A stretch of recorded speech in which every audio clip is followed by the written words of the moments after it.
दोस्तों, श्री स्वामी समर्थ। आज मी बनवते मसाला भेंडी। मसाला भेंडी बनवणं खूप सोपी भेंडी आहे। त्याच्यात तुम्ही बटाटे टमाटे काही टाकून बनवू शकता। खूप छान आणि टेस्ट येते आणि खूप सुंदर छान लागते।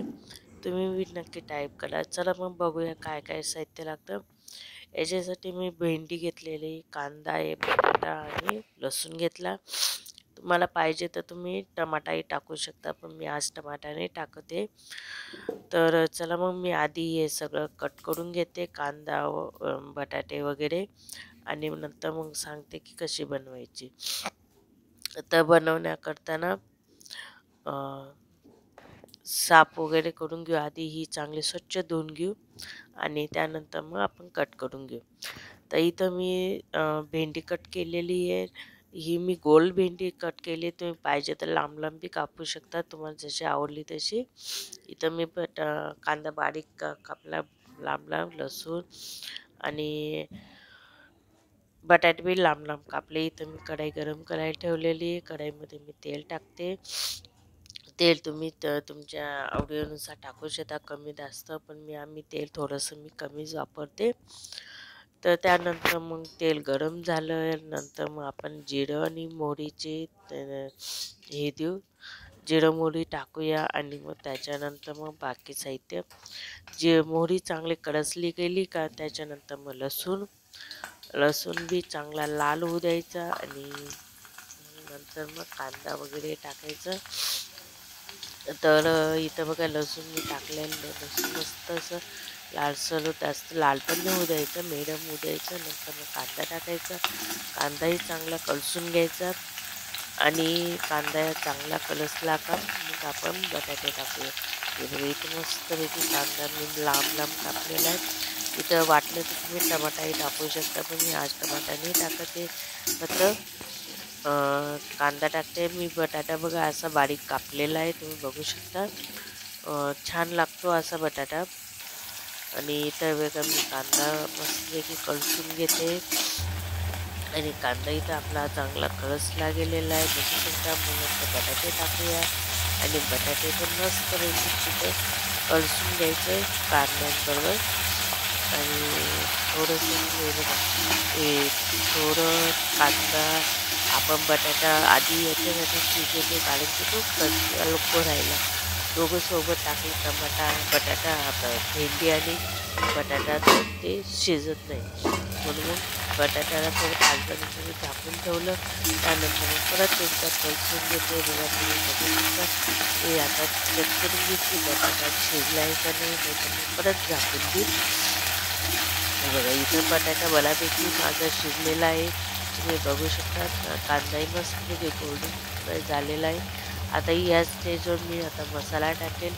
मसाला आपला लाल चटणी, गरम मसाला, हळद आणि हिंग, धनिया पावडर, आपलं हे सगळं साहित्य आपण टाकूया। चवीनुसार मीठ आणि मस्तपैकी कळसून घेऊ। मसाला बी चांगला कळसून घ्यायचा मस्तपैकी आणि तेलामध्ये आणि मस्तपैकी हे करायचं। हे बघा अगदी सोपी भाजी, खूप कठीण आहे असं नाही आहे, सुंदर लागते। आता इथं टेजवर भेंडी टाकेल मी, भेंडी बी मस्तपैकी कलसून घेईल। भेंडी पण मस्तपैकी काय कलसून घ्यायचं, म्हणजे मिक्स करायचं व्यवस्थित, म्हणजे मसाला भेंडीला व्यवस्थित लागेल। आणि नंतर मग झाकण लावून आपण 5-10 मिनिटं परत ठेवूया। पण आधी त्याच्या आधी आपण हे चांगलं कळसून घ्यायचं आहे आणि चवीनुसार मीठ वगैरे टाकायचं। हे बघा इथं मस्तपैकी हे टाकलं। आता हे चवीनुसार मीठ आणि मस्तपैकी हे पण चांगलं मिक्स करून घ्यायचं, कारण की जसं मिक्स करून घेणार तुम्ही चांगली जवळ ती हे लागेल, नाही तर मग एक साईडला खारट लागून जाईल। हे बघा हे मस्तपैकी आपण हे करून घेऊया। नंतर मग झाकण लावून 15 ते 20 मिनिटं ठेवूया। 15-20 मिनिटं झालेले आहेत आणि इथं बघा मस्तपैकी झालेली भेंडी आपली मस्तपैकी शिजली। तर मी कोथिंबीर टाकली आणि कोथिंबीर टाकून आपली भाजी तयार आहे। हे बघा हे पण आता चांगलं मिक्स करून घ्यायचं आणि थोडंसं परत 5-10 मिनिटं झाकून ठेवून द्यायचं।